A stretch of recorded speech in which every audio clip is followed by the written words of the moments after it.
Porque las historias que descubrimos aquí son aquellas que la historia intentó olvidar. Los registros de la plantación Chapman, descubiertos en un archivo de Charleston en 1964, contenían una inconsistencia que desconcertó a los historiadores durante años. Entre los meticulosos libros de contabilidad que documentaban los rendimientos de algodón, las compras de esclavos y los gastos del hogar, aparecía una entrada recurrente: suministros comprados para 23 esclavos. Sin embargo, todos los demás documentos, registros fiscales, pólizas de seguro, correspondencia con comerciantes de algodón, mencionaban solo a 22 personas esclavizadas. Durante más de una década, esta discrepancia se descartó como un error administrativo, el tipo de fallo menor que aparece en cualquier contabilidad prolongada. Hasta que alguien notó que el error se repetía de forma constante mes tras mes, año tras año, durante más de 2 décadas, y siempre con la misma letra, la del propio Richard Chapman. La familia Chapman había sido propietaria de plantaciones en Carolina durante 3 generaciones para 1846. Richard Chapman, de 47 años, había heredado la plantación Sweetwater de su padre en 1829, junto con sus 2.000 acres de fértiles tierras de algodón y las 22 personas que trabajaban en ella. La tierra había estado en su familia desde que su abuelo la despejó del pantano de cipreses en 1783, construyendo la primera cabaña rudimentaria que con el tiempo se convertiría en la elegante casa principal con su amplia galería y columnas dóricas. Richard Chapman había sido preparado para ese papel desde la infancia. Su padre, Edmund Chapman, era un hombre severo que creía que dirigir una plantación requería una voluntad de hierro y un control absoluto. Le enseñó a su hijo las complejidades del cultivo del algodón, la gestión del trabajo esclavizado y el delicado equilibrio social necesario para mantener su posición entre la élite de plantadores. Richard aprendió bien sus lecciones, quizá demasiado bien. Su esposa Margaret había sido elegida para él por sus padres cuando él tenía 23 años y ella 17. Una unión entre dos familias prominentes organizada con el mismo cálculo cuidadoso con el que se crían caballos, de pura raza. Margaret Ashworth provenía de una familia de Charleston con riqueza antigua y pretensiones aún más antiguas. Aportó una dote considerable al matrimonio, incluyendo 12 personas esclavizadas que formaban el núcleo del personal doméstico de Sweetwater. Para 1846 llevaban 23 años casados y habían tenido 3 hijos que sobrevivieron a la infancia: Eleanor, de 18 años, Thomas, de 15, y Grace, de 12. Otros 2 hijos nacieron y murieron antes de cumplir un año, algo tan común que apenas merecía mención en las cartas de Margaret a sus familiares en Charleston.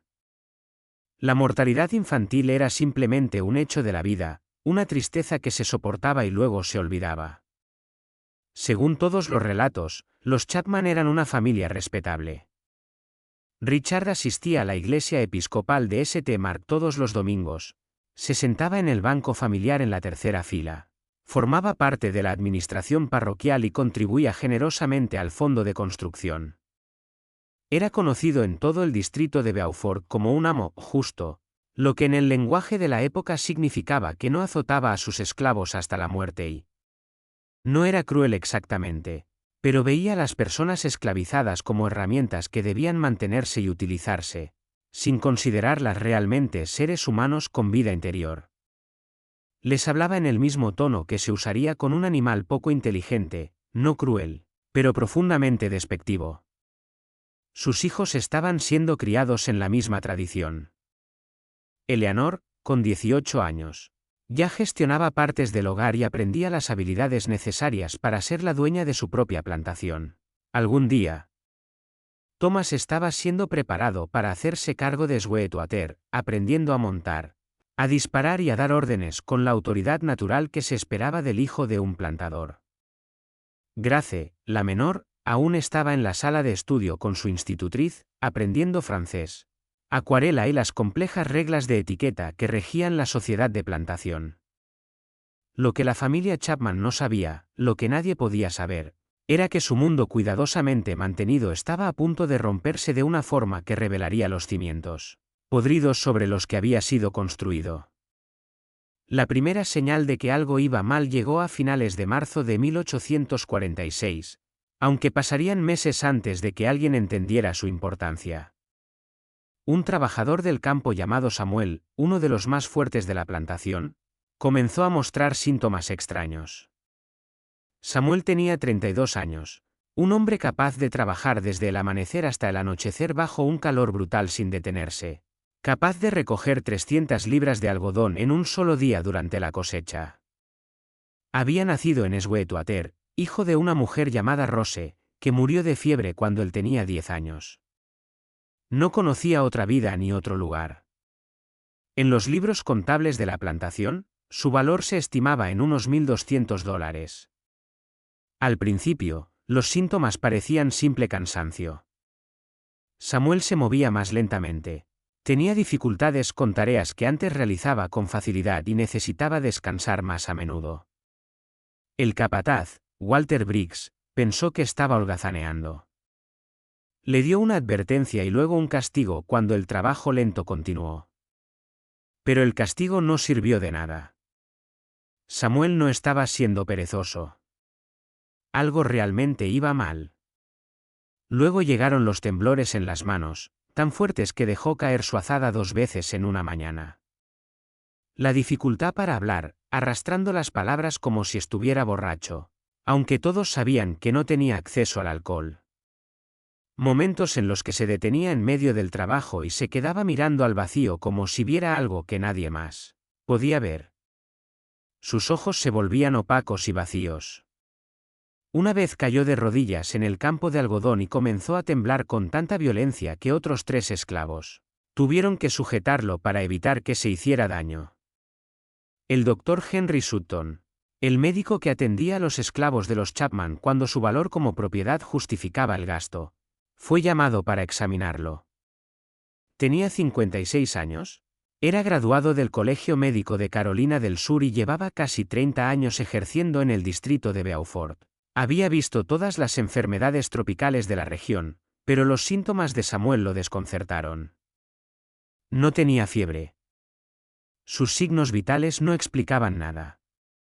Sutton revisó sus libros médicos, hizo preguntas detalladas y finalmente concluyó que era agotamiento nervioso por exceso de trabajo. Recomendó descanso, imposible, y láudano, que Richard Chapman se negó a comprar. Samuel fue enviado de vuelta al campo. 3 semanas después, una mujer llamada Dinina comenzó a mostrar los mismos síntomas. Luego James. Luego Clara. Luego Abraham. Luego Esther. Para mediados de abril. Trabajan en distintas áreas, comen de diferentes ollas, beben de distintas fuentes de agua. No hay un vector lógico de envenenamiento. La palabra envenenados recorrió la plantación como un escalofrío que no tenía nada que ver con la preocupación por los esclavos enfermos, y todo que ver con lo que significaba para la familia blanca. El envenenamiento era una táctica de rebelión que atormentaba a todos los dueños de plantaciones del sur. Circulaban historias en voz baja entre la élite plantadora, sirvientes de confianza que mataban lentamente a sus amos mezclando veneno para ratas en el café, trabajadores del campo contaminando pozos con sustancias mortales, ataques coordinados en los que varios blancos eran envenenados al mismo tiempo. El miedo era existencial. Si los esclavos estaban envenenando a otros esclavos, podía ser práctica preparación para un ataque mayor contra la familia blanca. O un intento de crear caos y daño económico para volver la plantación ingobernable. En cualquier caso, era una amenaza para el orden fundamental. La mano de Richard Chapman tembló cuando levantó su café a la mañana siguiente. Empezó a observar a los sirvientes domésticos con nueva sospecha, preguntándose cuál de ellos podría estar planeando algo terrible.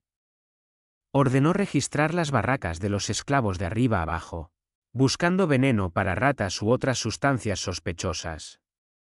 Hizo inspeccionar los alimentos, revisar las ollas de cocina y probar el agua del pozo haciéndola beber primero a los perros. No se encontró nada.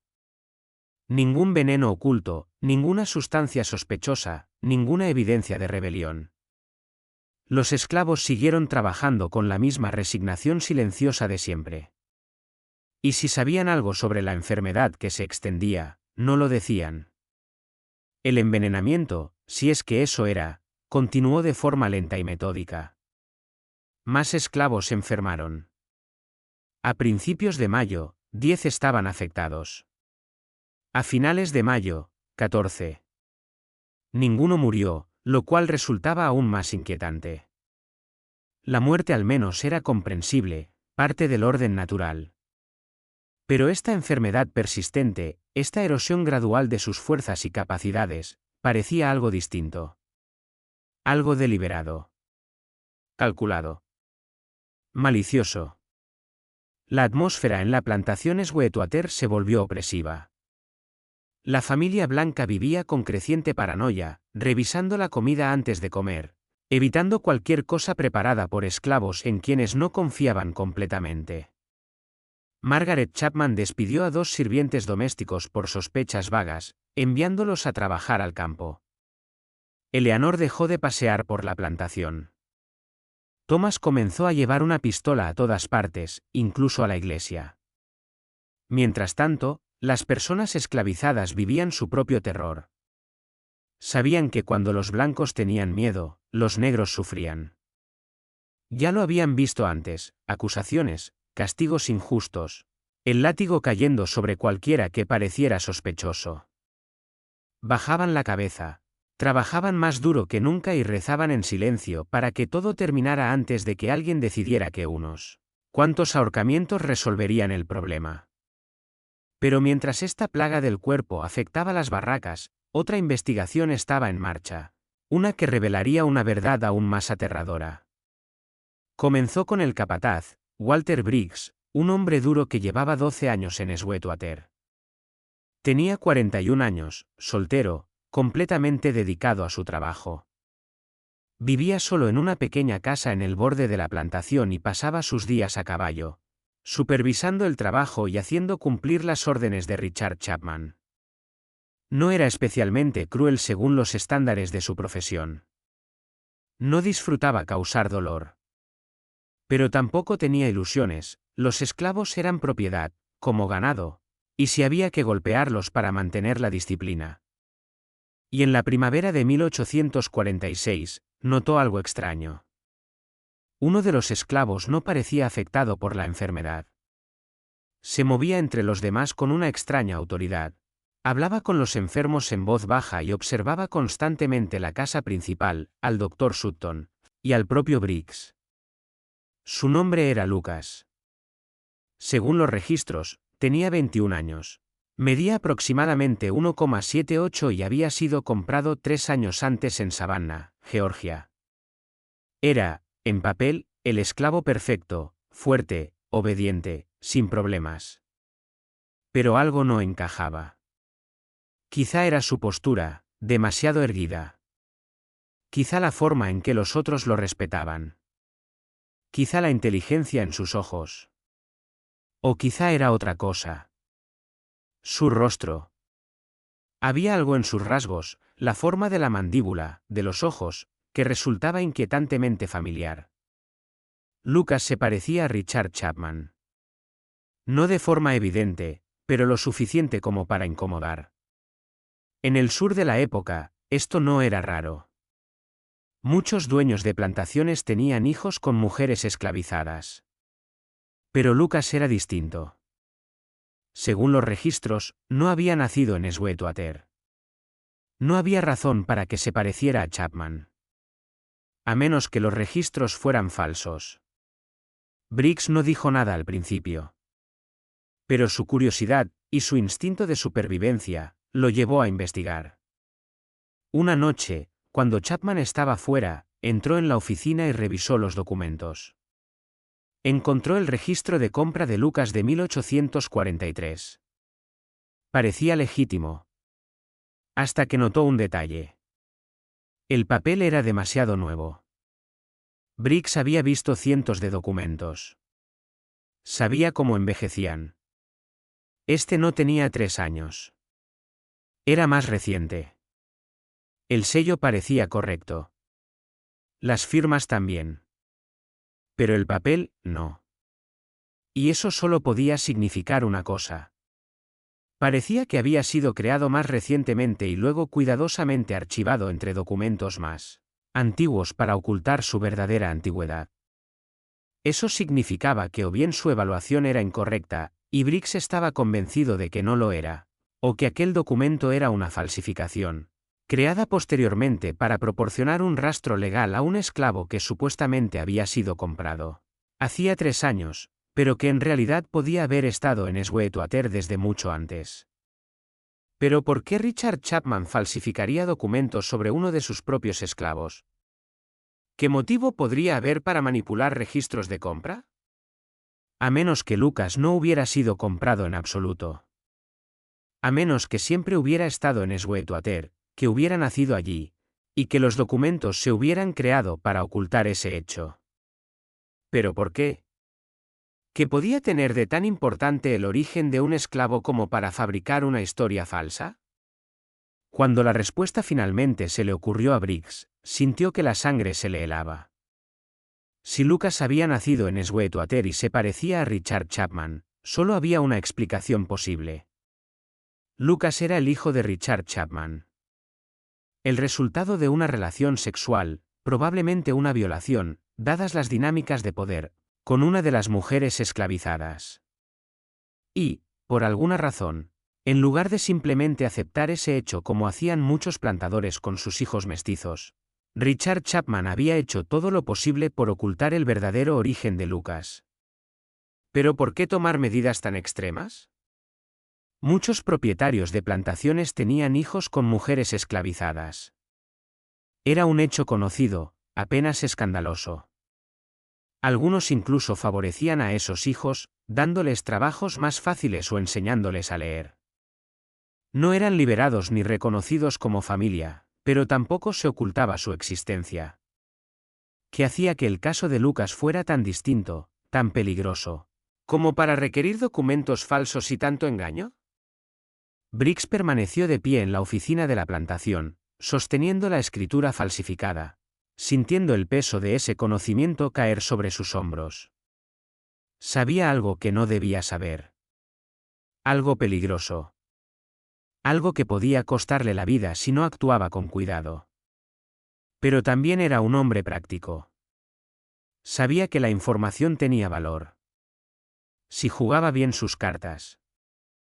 Walter Briggs no tenía idea de que estaba firmando su propia sentencia de muerte. La conversación tuvo lugar una noche de abril en la oficina de la plantación. Briggs había pedido la reunión, alegando preocupaciones por la seguridad debido a la misteriosa enfermedad.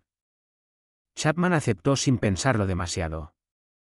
Briggs habló con cautela, indirectamente, mencionando la enfermedad, el comportamiento de Lucas, hasta que finalmente dijo: «He estado observando a Lucas de cerca. Tiene un rostro muy particular, ¿no cree? Su estructura ósea resulta familiar». Chapman se tensó de inmediato. «No estoy seguro de a qué se refiere», respondió, ya sin tono casual. Briggs continuó, cuidadosamente.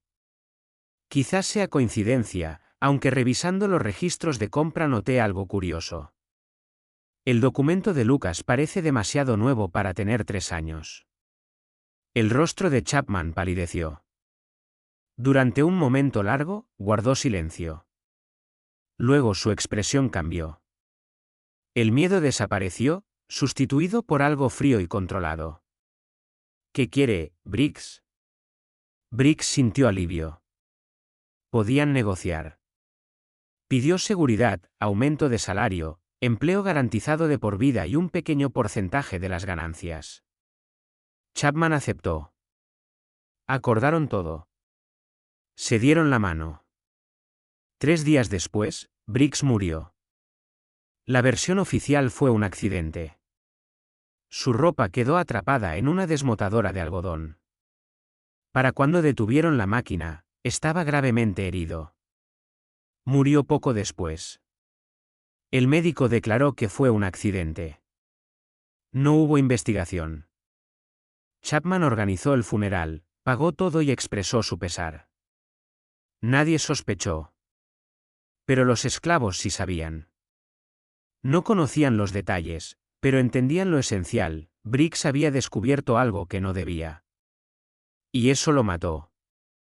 También entendieron algo aún más inquietante. Si Chapman era capaz de matar a un capataz para proteger un secreto, también sería capaz de matar a esclavos. El peligro no había terminado. En las barracas, el silencio se hizo más profundo. Nadie hacía preguntas. Nadie hablaba de la enfermedad, ni de Lucas. ¿Y Lucas? Lucas sabía que lo estaban observando. Había visto el cambio en la mirada de Briggs. Y cuando Briggs murió tan convenientemente, tan rápido, Lucas comprendió que su propia existencia estaba en el centro de todo. Parecía que había sido creado más recientemente y luego cuidadosamente archivado entre documentos más antiguos para ocultar su verdadera antigüedad. Eso significaba que o bien su evaluación era errónea, y él no creía que lo fuera, o que el documento era una falsificación, elaborada después para proporcionar un rastro legal a un esclavo que supuestamente había sido comprado 3 años antes, pero que en realidad podría haber estado en Sweetwater desde mucho más tiempo. ¿Pero por qué Richard Chapman falsificaría documentos sobre uno de sus propios esclavos? ¿Qué motivo podría haber para alterar los registros de compra? A menos que Lucas nunca hubiera sido comprado. A menos que siempre hubiera estado en Sweetwater, que hubiera nacido allí, y que los documentos se hubieran creado para ocultar ese hecho. ¿Pero por qué? ¿Qué podía tener de tan importante el origen de un esclavo como para justificar una falsificación tan elaborada? Cuando la respuesta finalmente se le ocurrió a Briggs, sintió que la sangre se le helaba. Si Lucas había nacido en Sweetwater y se parecía a Richard Chapman, solo podía haber una explicación. Lucas era el hijo de Richard Chapman.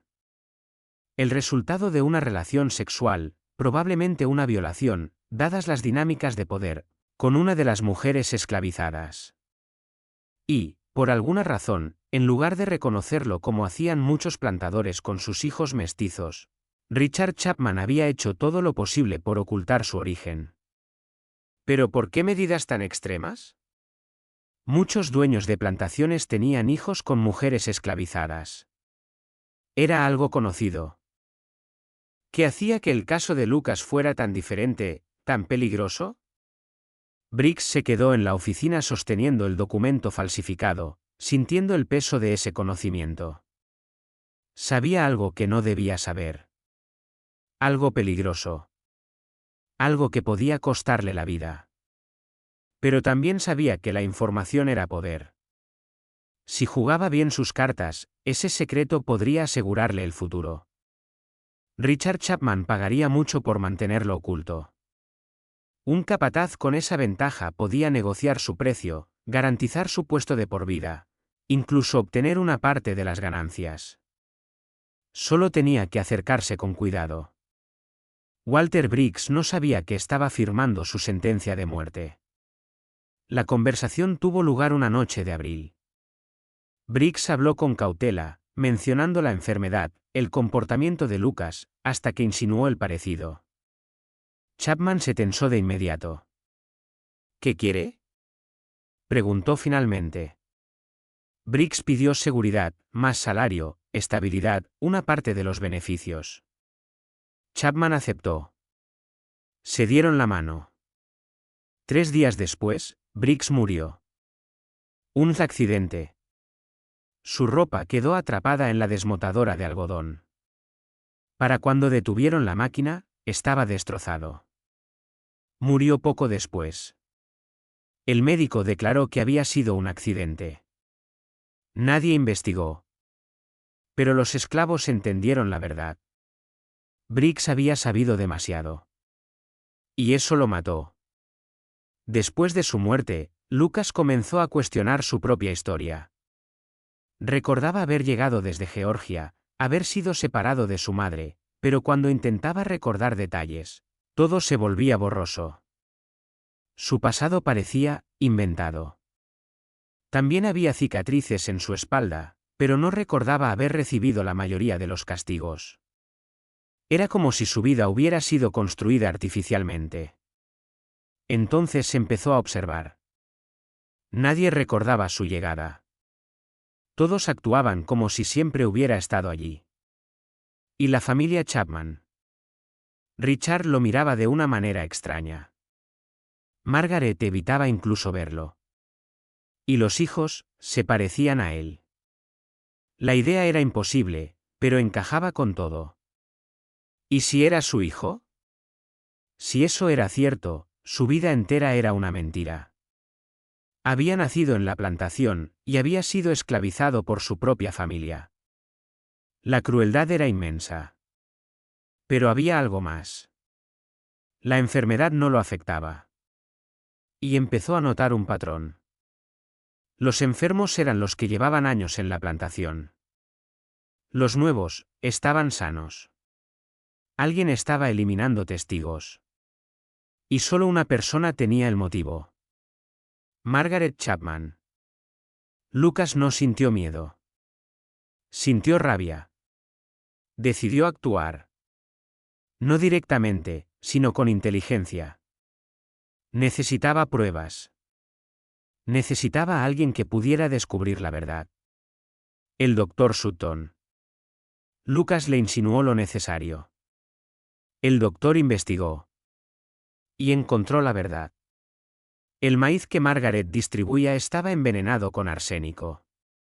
Sutton confrontó a Richard Chapman. Chapman no lo negó. Admitió todo. Lucas era su hijo. Y había sido esclavizado para proteger la reputación familiar. Margaret estaba eliminando a quienes podían descubrir la verdad. El doctor exigió que el envenenamiento se detuviera.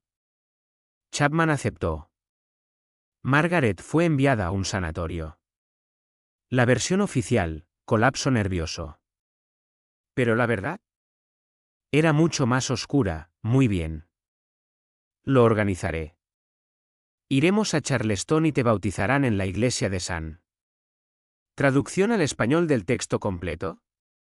Había secretos que las familias enterraban tan profundamente que creían que la propia tierra los mantendría ocultos, para siempre. Pero en las tierras bajas de Carolina, donde la tierra lo recuerda todo, cada gota de sangre, cada oración susurrada, cada niño nacido en la oscuridad, algunas verdades se niegan a permanecer enterradas.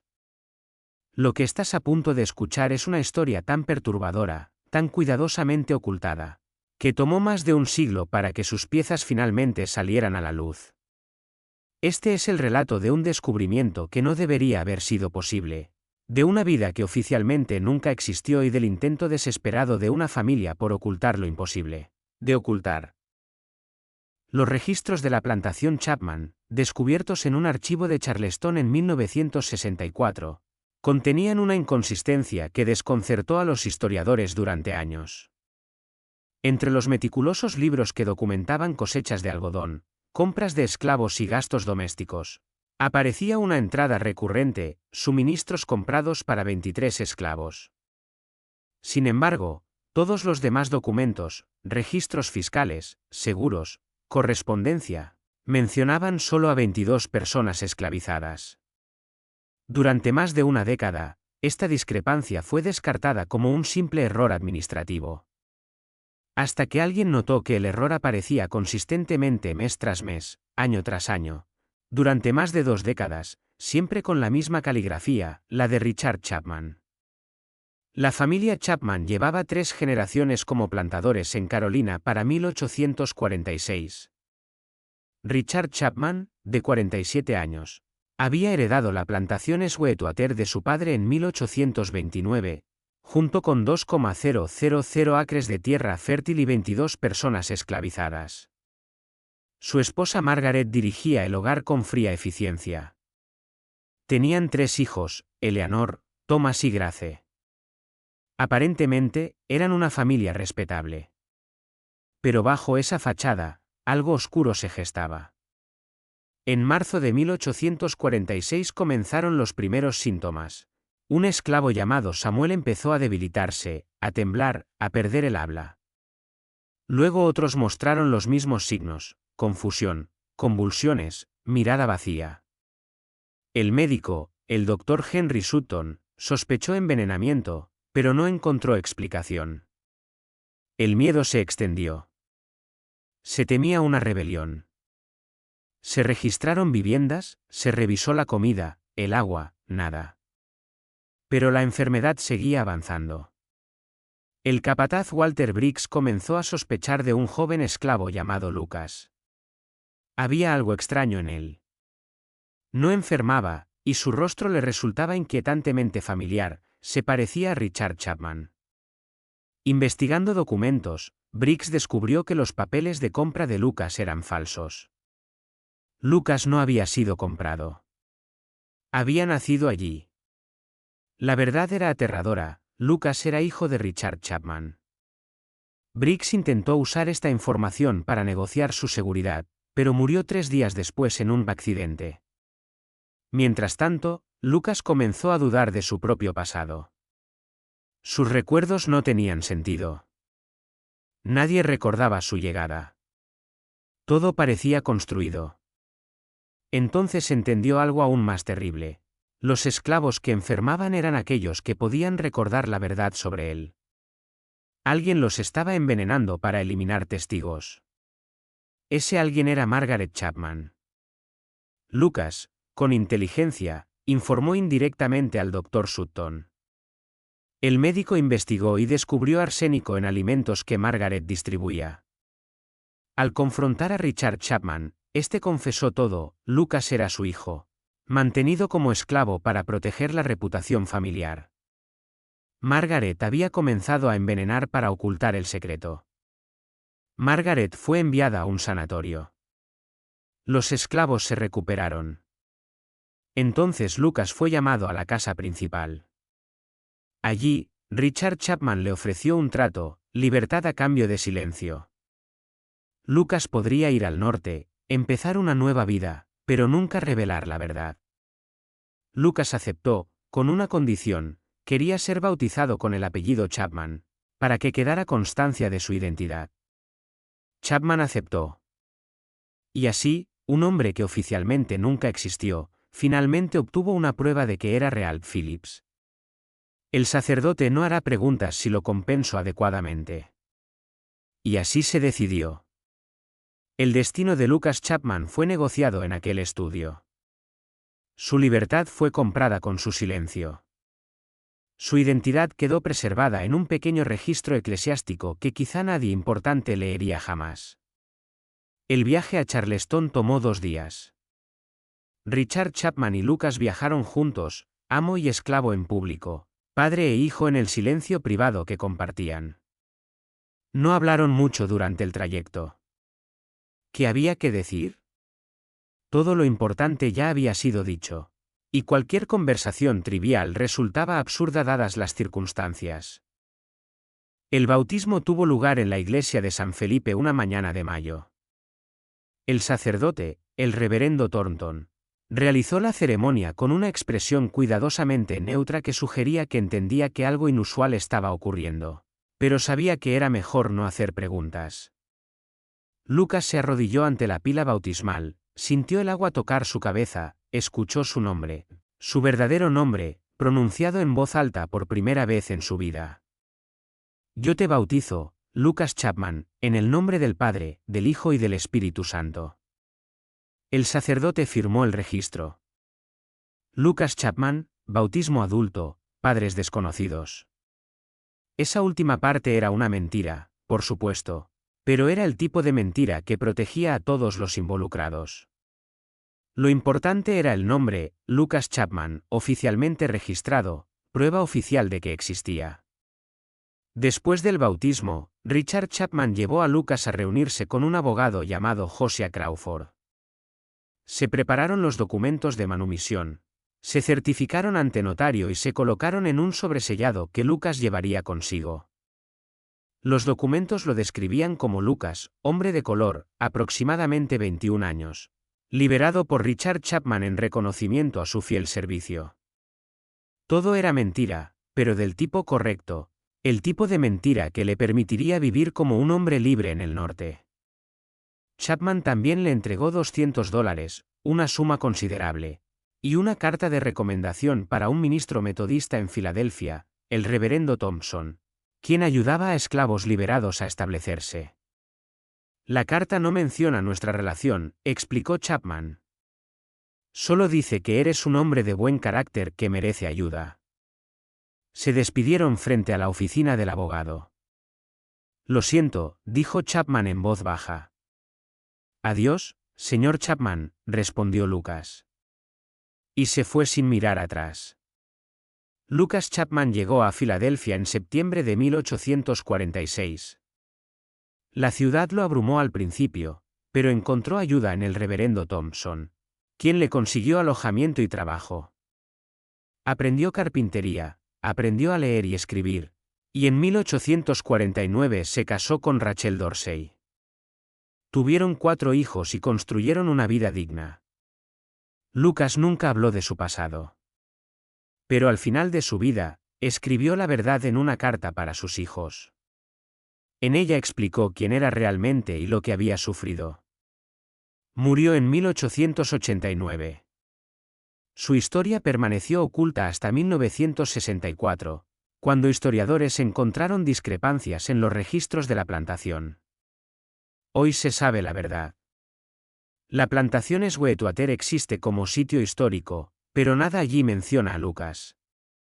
Nada habla del hijo oculto, del esclavo número 23. Su historia sobrevivió por casualidad. Y plantea una pregunta inquietante. ¿Cuántas historias como estas siguen enterradas? La esclavitud no solo fue violencia, sino también ocultamiento, manipulación y negación de la humanidad. Lucas Chapman fue esclavo, pero murió libre.